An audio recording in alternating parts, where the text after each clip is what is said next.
Com o senador José Medeiros, 5 minutos. Obrigada, senhora presidente, senhor relator, senhoras e senhores senadores. Cumprimento a junta pericial. Quero parabenizar vossas senhorias pelo trabalho, agradecer, porque tiveram que trabalhar em tão pouco tempo em cima de um assunto tão árido.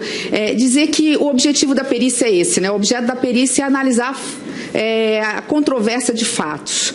Os fatos existiram, ninguém nega que houve edição de decretos sem autorização legislativa. A pergunta é, descumpriu a meta fiscal ou não? Nós estamos entrando em despesas primárias ou não, contrariando a meta fiscal vigente? Vossas senhorias já responderam. Em relação à transação efetuada entre a União e os bancos públicos, no caso o Banco do Brasil, na equalização da taxa de juros, a grande questão era uma operação de crédito ou não? Vossas senhorias também já responderam. Então, para mim está muito claro que eu precisava saber em relação a esses dois fatos. Com base nessas duas respostas, eu tenho convicção de que houve crime de responsabilidade da senhora Presidente da República, tanto em relação aos decretos, quanto em relação a essa operação de crédito. Mas eu ouvi nessas 200 horas de oitivas algumas frases, e eu anotei algumas que foram ditas aqui repetidamente. No caso, por exemplo, dos próprios decretos ou das pedaladas. Mas não houve dolo da senhora Presidente. Nós estamos falando de crime de responsabilidade, nós estamos falando de um processo criminal onde lá sim no Supremo Tribunal Federal, em não se comprovando o dolo, a senhora Presidente vai ser provavelmente inocentada. Da mesma forma, foi dito aqui por diversas vezes, mas não foi ela em relação às pedaladas fiscais, não tem a digital dela. Ora, quem quer fraudar não vai mostrar, não vai assinar. Mais ainda, não há contrato de operação de crédito. É aí que está a fraude. A fraude está em atrasar repetidamente, por vários meses, um recurso para com o banco que controla, o que já é crime.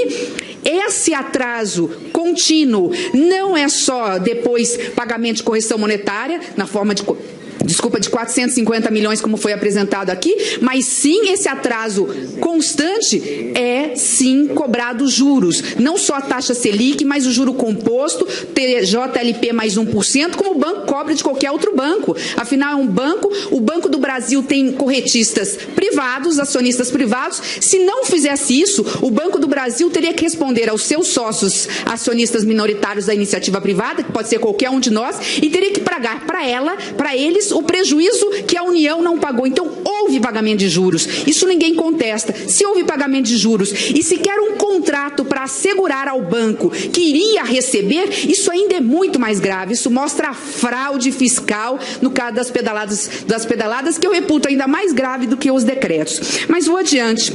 Aqui ainda foi dito por diversas vezes, a Lula e Fernando Henrique também fizeram. Se fizeram e tivesse um processo aqui também de impeachment, eles teriam que ser julgados por isso. Agora, eles não estão mais no poder, então eles não podem ser impeachmentados. Nós estamos aqui, no momento presente, analisando a irregularidade fiscal de uma presidente em exercício. E o TCU mudou de entendimento, coisa que não é verdade, ela deveria ser alertada. Ora, o alerta serve para frente, ele não tem a capacidade de retroagir e dizer o seguinte, agora como eu estou te alertando, o que você fez de errado para trás, está tudo certo. Então, eu fui anotando tudo aqui, até a palavra golpe, crise mundial, e eu quero aqui deixar algo muito claro do que foi dito aqui. Por diversas vezes alguns colocaram, mas é um fato tão pequeno, é processar uma senhora Presidente da República por um fatozinho, ou isso é pelo em ovo.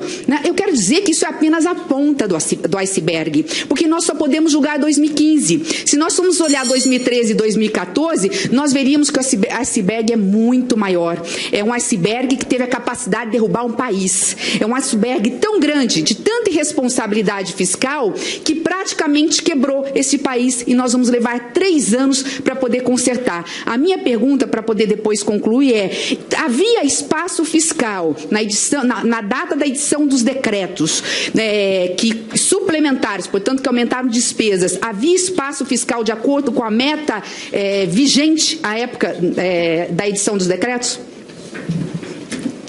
5 minutos para o Dr. João Henrique, ou para a Junta. Junta, grato.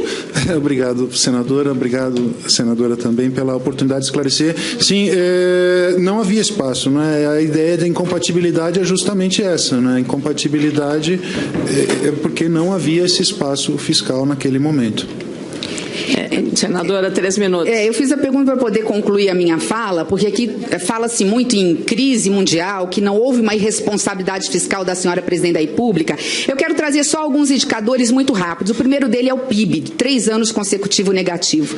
Eu fui atrás de alguns números. O Brasil cresceu nesses últimos 3 anos, não vou nem comparar com os países emergentes, eu vou comparar com países da América Latina, na média, 2,72% a menos. Isso parece pouco. São 170 bilhões de reais a menos por ano que países menores do que nós da América Latina.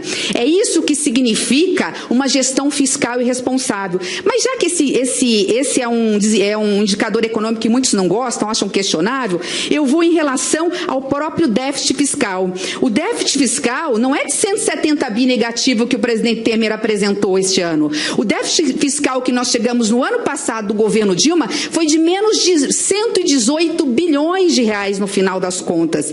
E assim vai nas contas dos últimos 3 anos. O que eu quero dizer com isso é que esse pelo em ovo, esse fatozinho que quebrou o país, levou à maior recessão da história do Brasil e nós levaremos, infelizmente, mais 3 anos com medidas amargas para poder consertar e fazer o país voltar a crescer. Mais do que isso, dar novamente emprego a 12 milhões de brasileiros. Mais do que isso, mesmo aqueles que estão empregados, aumentar e melhorar a renda que infelizmente anual foi caindo só de um ano para outro. Quem ganhava a média de R$ 1.550 teve uma perda de renda de algo de torno de R$ 40 a R$ 50 e daí por diante. Juros altos porque a leniência com o controle da inflação não permite abaixar os juros sob pena da inflação perder o controle novamente e aí nós estamos nessa roda e nesse ciclo vicioso que nós não conseguimos sair. É por isso, é por 2015 comprovado e pelo conjunto da obra de uma política de governo e não de país, que eu vou dar o sim ao processo de impeachment contra a senhora presidente da República. Muito obrigada.